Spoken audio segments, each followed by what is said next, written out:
नमस्कार विद्यार्थी मित्रांनो, मी अजय सुरवसे आपल्या सर्वांचे स्वागत आहे MCQ वाला मराठी या आपल्या एज्युकेशनल यूट्यूब चॅनलवरती। तर विद्यार्थी मित्रांनो, आज दिनांक 11 फेब्रुवारी 2024।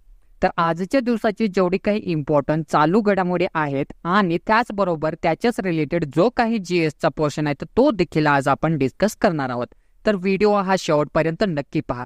तर व्हिडिओला सुरुवात करण्यापूर्वी जे कोणी विद्यार्थी मित्र चॅनलवरती नवीन असतील त्यांनी चॅनलला सबस्क्राइब करा आणि त्याचबरोबर बेल आयकॉनवरती क्लिक करा आणि ऑल नोटिफिकेशन सेट करा, म्हणजे चॅनलचे जे काही नवीन व्हिडिओ असतील त्याचे नोटिफिकेशन्स तुम्हाला मिळत जातील। तर डेली आपलं रोज सकाळी 7 वाजता करंट अफेअरचा व्हिडिओ अपलोड होत असतो, ते देखील तुम्ही पाहू शकाल। चला तर मग आपण आजच्या व्हिडिओला सुरुवात करूया। आजच्या व्हिडिओमधला प्रश्न पहिला आहे की महाराष्ट्र शासनाकडून दिला जाणारा सन 2023चा महाराष्ट्र भूषण पुरस्कार कोणाला देण्यात आलेला आहे? तर विद्यार्थी मित्रांनो, या प्रश्नाचं योग्य उत्तर आहे पर्याय क्रमांक सी, अशोक सराफ। तर महाराष्ट्र शासनाकडून दिला जाणारा सन 2023चा महाराष्ट्र भूषण पुरस्कार हा अशोक सराफ यांना काय देण्यात आलेला आहे? पाहूयात पुढचा प्रश्न क्रमांक दुसरा, दरवर्षी भारतीय तटरक्षक दिवस केव्हा साजरा करण्यात येतो? तर विद्यार्थी मित्रांनो, या प्रश्नाचं योग्य उत्तर आहे पर्याय क्रमांक बी, 1 फेब्रुवारीला। तर दरवर्षी भारतीय तटरक्षक दिवस हा आपण 1 फेब्रुवारीला काय साजरा करत असतो। तर लगेचच आपण फेब्रुवारी महिन्यातील जे काही महत्त्वाचे दिवस आहेत त्याबद्दल जाणून घेऊयात। तर 1 फेब्रुवारीला भारतीय तटरक्षक दिवस म्हणून साजरा केला जात असतो। 2 फेब्रुवारीला जागतिक पाणथळ दिवस म्हणून साजरा केला जात असतो। 4 फेब्रुवारीला जागतिक कर्करोग दिवस म्हणून साजरा केला जात असतो। 7 फेब्रुवारीला सुरक्षित इंटरनेट दिवस म्हणून साजरा केला जात असतो। 10 फेब्रुवारीला राष्ट्रीय जंतनाशक दिवस म्हणून साजरा केला जात असतो। 11 फेब्रुवारीला विज्ञानातील महिला आणि मुलींचा आंतरराष्ट्रीय दिवस म्हणून साजरा केला जात असतो। 12 फेब्रुवारीला डार्विन दिवस आणि राष्ट्रीय उत्पादकता दिवस म्हणून साजरा केला जात असतो। 13 फेब्रुवारीला जागतिक रेडिओ दिवस आणि सरोजिनी नायडू यांची जयंती म्हणून साजरी केली जात असते। 19 फेब्रुवारीला छत्रपती शिवाजी महाराज यांची जयंती साजरी केली जात असते। 20 फेब्रुवारीला जागतिक सामाजिक न्याय दिवस म्हणून साजरा केला जात असतो। 21 फेब्रुवारीला आंतरराष्ट्रीय मातृभाषा दिवस म्हणून साजरा केला जात असतो। 24 फेब्रुवारीला केंद्रीय उत्पादक शुल्क दिवस म्हणून साजरा केला जात असतो। 27 फेब्रुवारीला मराठी भाषा दिवस आणि जागतिक NGO दिवस म्हणून साजरा केला जात असतो आणि 28 फेब्रुवारीला राष्ट्रीय विज्ञान दिवस आणि दुर्मिळ रोग दिवस म्हणून साजरा केला जात असतो।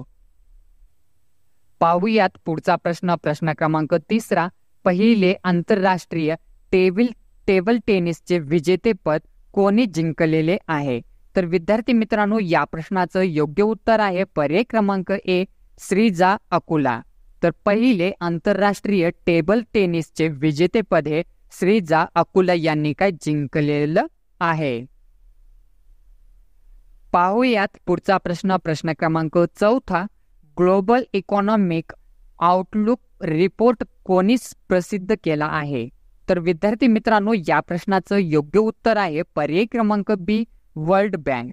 तर ग्लोबल इकॉनॉमिक आउटलुक रिपोर्ट हा वर्ल्ड बँकने काय प्रसिद्ध केलेला आहे। पाहूयात पुढचा प्रश्न क्रमांक 5वा, गोल्डन टायगर कोणत्या राष्ट्रीय उद्यानात काय दिसला आहे? तर विद्यार्थी मित्रांनो, या प्रश्नाचं योग्य उत्तर आहे पर्याय क्रमांक ए, काझीरंगा राष्ट्रीय उद्यान। तर गोल्डन टायगर हा काझीरंगा राष्ट्रीय उद्यानात काय दिसलेला आहे। पाहूयात पुढचा प्रश्न क्रमांक 6वा, सांबर महोत्सव कोणत्या राज्यामध्ये साजरा करण्यात आला?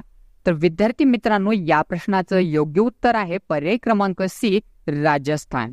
तर सांबर महोत्सव हा राजस्थान या राज्यामध्ये काय साजरा करण्यात आलेला आहे। तर लगेचच आपण राजस्थान या राज्याबद्दल जाणून घेऊयात। तर राजस्थान या राज्याची स्थापना 30 मार्च 1949 रोजी झाली। मुख्यमंत्री आहेत भजनलाल शर्मा। राज्यपाल आहेत कलराज मिश्रा आणि राजधानी आहे जयपूर. तसेच तिथे 3 महत्वाची राष्ट्रीय उद्यान आहेत, मुकुंदरा हिल्स राष्ट्रीय उद्यान, रणथंबोर राष्ट्रीय उद्यान आणि सरिस्का राष्ट्रीय उद्यान. तसेच तिथे 4 महत्वाची धरणे आहेत, बिसलपूर, राणा प्रताप, गांधी सागर आणि जवाहर सागर. पाहूयात पुढचा प्रश्न, प्रश्न क्रमांक 7. 2024 प्रजासत्ताक दिनाचे प्रमुख पाहुणे फ्रान्सचे अध्यक्ष इमॅन्युअल मॅक्रॉन यांनी कोणत्या शहरात रोड शो केला आहे? तर विद्यार्थी मित्रांनो, या प्रश्नाचं योग्य उत्तर आहे पर्याय क्रमांक डी, जयपूर. तर 2024 प्रजासत्ताक दिनाचे प्रमुख पाहुणे म्हणून आलेले फ्रान्सचे अध्यक्ष इमॅन्युअल मॅक्रॉन यांनी जयपूर या शहरात काय रोड शो केलेला आहे. पाहूयात पुढचा प्रश्न, प्रश्न क्रमांक 8. नुकतेच निधन झालेले विजय कुलकर्णी कोणत्या क्षेत्राशी संबंधित होते? तर विद्यार्थी मित्रांनो, या प्रश्नाचं योग्य उत्तर आहे पर्याय क्रमांक ए, प्रसिद्ध चित्रकार. तर नुकतेच निधन झालेले विजय कुलकर्णी हे प्रसिद्ध चित्रकार या क्षेत्राशी काय संबंधित होते. पाहूयात पुढचा प्रश्न, प्रश्न क्रमांक 9. खेलो इंडिया युवा क्रीडा स्पर्धा 2023 मध्ये कोणत्या राज्याने प्रथम क्रमांक पटकाविलेला आहे? तर विद्यार्थी मित्रांनो, या प्रश्नाचं योग्य उत्तर आहे पर्याय क्रमांक ए, महाराष्ट्र. तर खेलो इंडिया युवा क्रीडा स्पर्धा 2023 मध्ये महाराष्ट्र या राज्याने काय प्रथम क्रमांक पटकाविलेला आहे. तर लगेचच आपण महाराष्ट्र या राज्याबद्दल जाणून घेऊयात. तर महाराष्ट्र या राज्याची स्थापना 1 मे 1960 रोजी झाली. मुख्यमंत्री आहेत एकनाथ शिंदे, राज्यपाल आहेत रमेश बैस आणि राजधानी आहे मुंबई. तसेच तिथे 3 महत्वाची राष्ट्रीय उद्यान आहेत, चांदोली राष्ट्रीय उद्यान, संजय गांधी राष्ट्रीय उद्यान आणि तांडोबा राष्ट्रीय उद्यान. तसेच तिथे 4 महत्वाची धरणे आहेत, उजनी, पवना, जायकवाडी आणि कोयना. पाहूयात पुढचा प्रश्न, प्रश्न क्रमांक 10 आणि या व्हिडिओ मधला शेवटचा प्रश्न. तर चंपई सोरेन यांची कोणत्या राज्याच्या मुख्यमंत्रीपदी काय निवड करण्यात आलेली आहे? तर विद्यार्थी मित्रांनो, या प्रश्नाचं योग्य उत्तर आहे पर्याय क्रमांक बी, झारखंड. तर चंपई सोरेन यांची झारखंड या राज्याच्या काय मुख्यमंत्रीपदी निवड करण्यात आलेली आहे. तर लगेचच आपण झारखंड या राज्याबद्दल जाणून घेऊयात. तर झारखंड या राज्याची स्थापना 15 नोव्हेंबर 2000 मध्ये झाली. मुख्यमंत्री आहेत हेमंत सोरेन, तसेच राज्यपाल आहेत CP राधाकृष्णन, राजधानी आहे रांची. तसेच तिथे 3 महत्वाची राष्ट्रीय उद्यान आहेत, बेटला, हजारीबाग राष्ट्रीय उद्यान आणि डालमा राष्ट्रीय उद्यान. तसेच तिथे 3 महत्वाची धरणे आहेत, मॅथॉन, चंदिल आणि पंचेट.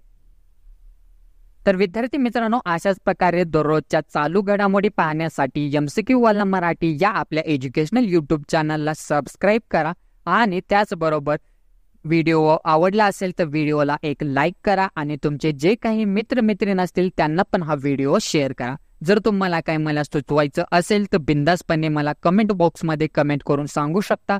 तर ठीक आहे, उद्या भेटू आपण सकाळी 7 वाजता. तोपर्यंत धन्यवाद. जय हिंद, जय महाराष्ट्र.